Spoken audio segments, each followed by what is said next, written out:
Hi viewers, Rajiv యువ వికాసం పథకంలో అర్హుల ఎంపికలో భాగంగా వెరిఫికేషన్ ప్రక్రియ దాదాపు ఈ నెల చివరి వరకు ముగియనుంది. అంటే మీ యొక్క సర్టిఫికేట్లు అన్నది వెరిఫికేషన్ చేయడము, బ్యాంకర్లు మీ బ్యాంక్ అకౌంట్ని చెక్ చేయడము, సిబిల్ స్కోర్ చెక్ చేయడము, ఇలాంటి వెరిఫికేషన్ అన్నది దాదాపు ముగియనుంది.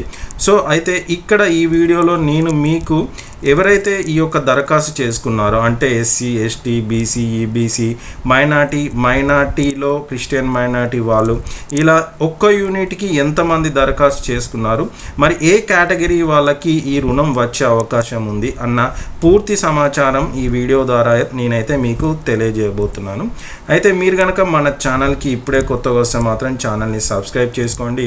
వీడియోని ఎక్కడ స్కిప్ చేయకుండా లాస్ట్ వరకు చూస్తే మీకు పర్ఫెక్ట్గా ఈ యొక్క అసలు లోన్కి సంబంధించిన పూర్తి సమాచారం తెలుస్తుంది. అయితే రాష్ట్ర ప్రభుత్వం అయితే జూన్ 2న ఎంపికైన వాళ్ళందరికీ ఈ యొక్క దరఖాస్తుకి సంబంధించిన అంటే అర్హుల ఎంపికైన వాళ్ళకైతే ఒక దరఖాస్తు కంప్లీట్ అయినట్టు, మీరు ఎంపిక అయినట్టు ఒక ఫారం అయితే ఇవ్వడం జరుగుతుంది. సో మరి ఈ యొక్క ఎంపికల ప్రక్రియలో భాగంగా చూస్తే ఏ కార్పొరేషన్కి ఎన్ని యూనిట్లు ఉన్నాయి, ఎంతమంది దరఖాస్తు చేసుకున్నారు అన్నది ఒక్కసారి చూసుకుందాం. ఒక్కో యూనిట్కి ఎంతమంది పోటీ పడుతున్నారని. మొదటిగా కనుక చూస్తే ఎస్సీ కేటగిరీలో కనుక చూస్తే అసలు రాష్ట్ర ప్రభుత్వం ఇస్తానన్న యూనిట్లు మొత్తము 1,40,44. అయితే దీనికి వచ్చిన అప్లికేషన్ పరంగా చూస్తే 3,92,000. అయితే మరి దీంట్లో భాగంగా ఒక్క యూనిట్కి ఎస్సీ అభ్యర్థి పోటీ పడుతున్న వాళ్ళు 2.72, అంటే దాదాపుగా ఒక్క యూనిట్ కోసం ముగ్గురు అయితే పోటీ పడడం jరుగుతుంది. ఇక ఎస్టీ కేటగిరీలో కనుక చూస్తే మొత్తం ఉన్న యూనిట్ల విషయానికి వస్తే 91,000. అయితే దరఖాస్తు చేసుకున్నది 1,83,000 మంది. అయితే ఇందులో పోటీ పడుతున్న వారు ఒక్క యూనిట్కి గాను ఇద్దరు అయితే పోటీ పడుతున్నారు. ఇక బీసీ కేటగిరీలో కనుక చూస్తే ఉన్న యూనిట్లు 1,55,000 అయితే ఉన్నాయి. కానీ దీనికి వచ్చిన దరఖాస్తులు అయితే 8,01,000. అంటే ఒక్క యూనిట్కి దాదాపు 5.16, అంటే ఒక్క యూనిట్ కోసం 5గురు అయితే పోటీ పడడం జరుగుతుంది. అయితే ఈబీసీ కేటగిరీలో కనుక చూస్తే 51,000 యూనిట్లు అయితే ఉంటే కేవలం 37,000 అప్లికేషన్సే రావడం జరిగింది. అంటే ఒక్క యూనిట్కి 0.72 మంది కూడా, అంటే ఒక యూనిట్కి ఒకరు కూడా పోటీ పడడం లేదు. అంటే ఈ స్టార్టింగ్లో తమ్నీల్ను అయితే మీరు చూడడం జరుగుతుంది కదా, 100% వీళ్ళకి ఈ కేటగిరీ వాళ్ళకి యూనిట్ రావడం జరుగుతుంది. అంటే ఆ కేటగిరీలో మొదటిగా ఉండే వాళ్ళు అంటే ఈబీసీ కేటగిరీ వాళ్ళు. ఈబీసీ కేటగిరీ వాళ్ళు అప్లికేషన్ చేసుకున్న ప్రతి ఒక్కరికి ఈ యొక్క రుణాలు అయితే రావడం కంపల్సరీగా కనిపిస్తుంది. అయితే నెక్స్ట్ వచ్చేసి మైనార్టీ కేటగిరీ.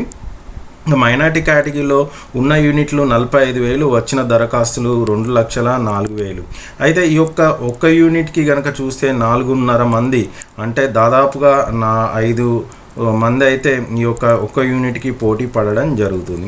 ఇక క్రిస్టియన్ మైనార్టీకి సంబంధించి యాక్చువల్గా ఉన్న యూనిట్లు 5,000, దరఖాస్తు వచ్చినాయి 4,600. అంటే దాదాపుగా ఒక యూనిట్కి ఒక మెంబర్, అంటే ఒక అభ్యర్థి అయితే పోటీ పడడం జరుగుతుంది.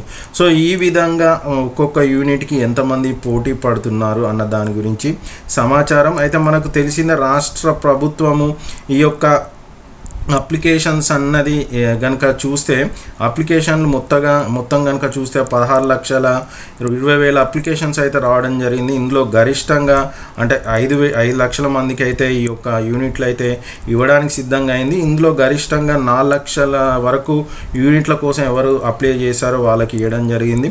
సో ఇందులో కనుక చూస్తే 1,00,000 లోపు రుణాలు అయితే చాలా తక్కువ మంది దరఖాస్తు చేసుకుంటే 1,00,000 నుండి 2 లక్షలు, అలాగే 2 లక్షల నుండి 4 లక్షల యూనిట్ల కేటగిరీకి ఎక్కువ మంది అయితే దరఖాస్తు చేసుకోవడం జరిగింది. అయితే ఇక్కడ ముఖ్యంగా అర్హుల ఎంపిక ప్రక్రియలో కనుక చూస్తే కనుక ఈ ఆర్టిఫిషియల్ ఇంటెలిజెంట్ అన్న టెక్నాలజీని వాడడం జరుగుతుంది. సో అంటే ఈ యొక్క ఆర్టిఫిషియల్ ఇంటెలిజెంట్ లో దరఖాస్తును ఎలా వెరిఫై చేయనున్నారు అన్న విషయానికి వస్తే, ఎవరైతే గడిచిన 5 సంవత్సరాలలో ఏదైనా కార్పొరేషన్ లోన్కి కనుక అప్లై చేస్తుంటే వాళ్ళకైతే 100% ఈ యొక్క లోన్ రాదు.